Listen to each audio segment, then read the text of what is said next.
جہان نے بے یقینی سے انہیں دیکھا۔ ننو آپ مجھ پر شک کر رہے ہیں؟ نہیں میری جان، میں تم پر شک نہیں کر رہی، لیکن ہم جس معاشرے میں رہتے ہیں وہاں ایسی باتوں پر لوگ جینا حرام کر دیتے ہیں۔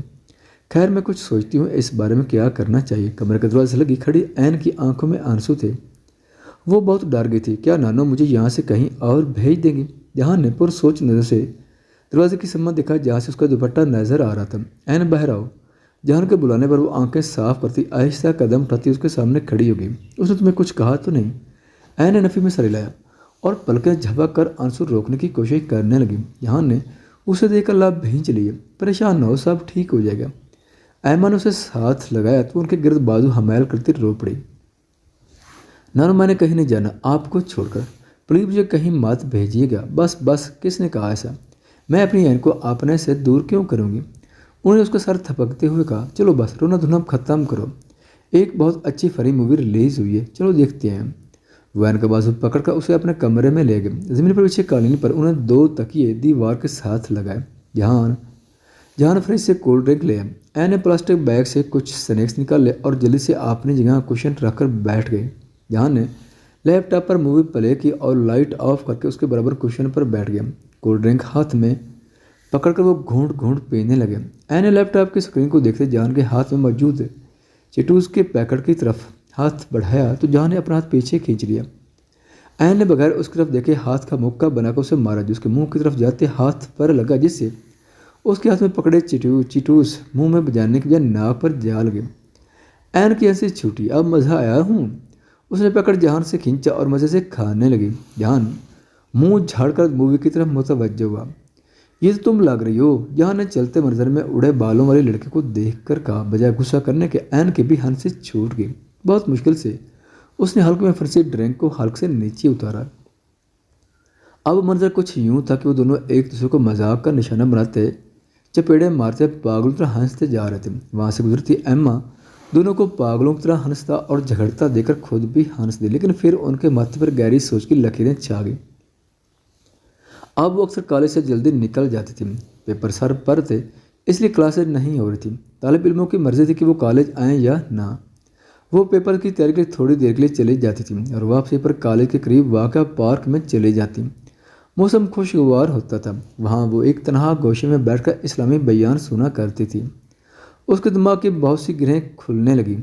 افسوس انا تم نے زندگی کے اتنے سال گمراہی میں گزار دیے۔ اس نے اپنے نقاب کو انگلی کی مدد سے درست کیا اور موبائل نکال کر یوٹیوب پر یوتھ کلب سرچ کرنے لگے۔ یہ 5-6 افراد پر مشتمل ایک گروپ تھا جو لوگوں کو خصوصاً نوجوان نسل کو راہ راست پر لانے کے لیے کوشاں تھے۔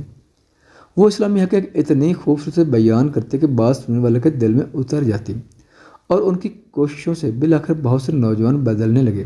حقیقتاً اللہ پاک لوگوں کو ہدایت دیتے ہیں، لیکن اس کا وسیلہ بھی اس کے تخلیقی بندے ہی بنتے ہیں۔ ایک دن ٹک ٹاک جیسے پلیٹ فارم پر سکرول کرتے اس کے سامنے طٰہٰ ابن جلیل کی ایک ویڈیو آئی جو یوتھ کلب ہی کے ایک رکن ہے۔ وہ بہت انہماک سے ان کو سننے لگی۔ ان کا انداز بیاں اسے اس قدر بھایا کہ وہ باقاعدگی سے انہیں سننے لگی۔ پھر یہ سلسلہ چل پڑا اور وہ باقیوں کو بھی سننے لگی۔ خصوصاً محمد علی کی باتیں بہت موٹیویشنل ہوتی ہیں۔ وہ بہت دھیمے انداز میں اپنا مدعا دوسروں تک پہنچا رہے تھے۔ آپ بھی اسی گروپ کے ایک ممبر کی ویڈیو کھولے ارد گرد سے بے خبر بیٹھی تھی۔ ویڈیو چلنے لگی تھی۔ قیامت کے دن ایک مسلمان کو لایا جائے گا۔ اس کے 99 صحیفے ہوں گے جو گناہوں سے بھرے ہوں گے۔ حدیث میں کہ جب ان صحیفوں کو کھولا جائے گا تو جہاں تک بندے کی نگاہ جائے گی وہاں تک وہ صحیفے پہنچے ہوئے ہوں گے۔ اس کے اتنے گناہ ہوں گے، پھر اللہ تعالیٰ فرمائیں گے کہ اے میرے بندے، کیا تو انکار کرتا ہے؟ کیا یہ گناہ تو نے نہیں کیے؟ کیا تجھے کوئی شک ہے؟ پھر بندہ کیا کرے گا؟ پھر اللہ پاک مزید فرمائیں گے کہ کیا میرے لکھنے والوں نے کوئی غلطی تو نہیں کر دی لکھنے میں؟ بندہ کہے گا آج میں گیا۔ وہ کہے گا کہ یہ سب میرے ہی کرتوت ہے، میں نے ہی کیا ہے۔ پھر اس سے کہا جائے گا کیا تیرے پاس کوئی عذر ہے جو گناہ تو نے کیے یا تو نے کوئی ایک نیکی کی ہے؟ اس وقت بندہ اتنا پریشان ہوگا کہ اسے یاد نہیں آئے گا کہ اس نے کوئی نیکی کی بھی ہے یا نہیں۔ اللہ اس کو یاد کروائیں گے کہ کیوں نہیں، تیری ایک نیکی ہمارے پاس ہے جو تو نے دنیا میں کی تھی۔ اور پھر اسے کہا جائے گا کہ دیکھ میرے بندے، تجھ پر آج ظلم نہیں کیا جائے گا۔ اور پھر کیا ہوگا؟ ایک کارڈ نکالا جائے گا جس پر لکھا ہوگا لا الہ الا اللہ۔ پھر اللہ پاک فرمائیں گے میزان لگاؤ، آج وزن کیا جائے گا۔ ایک پلڑے میں اس کے 99 صحیفے رکھو اور دوسرے میں یہ کارڈ رکھو۔ بندہ پریشان ہو کر کہے گا اے میرے رب، جہاں 99 گناہ سے بھرے صحیفے ہیں وہاں ایک کارڈ کیا کرے گا؟ اللہ فرمائے کہ میزان سیٹ کرو۔ حدیث شریف میں ہے کہ نہ صرف کارڈ کا پلڑا بھاری ہوگا بلکہ وہ صحیفوں کو اڑا پھینکے گا۔ سبحان اللہ۔ پھر اسے کہا جائے کہ جنت میں داخل ہو جاؤ، اور ایسا صرف تب ہوگا جب بندے نے دنیا میں لا الہ الا اللہ کو توبہ کے ساتھ جوڑا ہوگا۔ تو میرے بہن بھائیو، لا الہ الا اللہ کو ہلکا مات لیں، توبہ کے دروازے کھلے ہیں، اللہ آپ کا منتظر ہے۔ اللہ کی طرف لوٹ جائیں اس سے پہلے کہ موت آپ کو آ دبوچے۔ اناس اس سے رونے لگی، کتنا مہربان ہے رب، اللہ انسان سے کتنی محبت کرتا ہے، اور ہم کیا کرتے ہیں؟ اس کی نافرمانی کرتے ہیں۔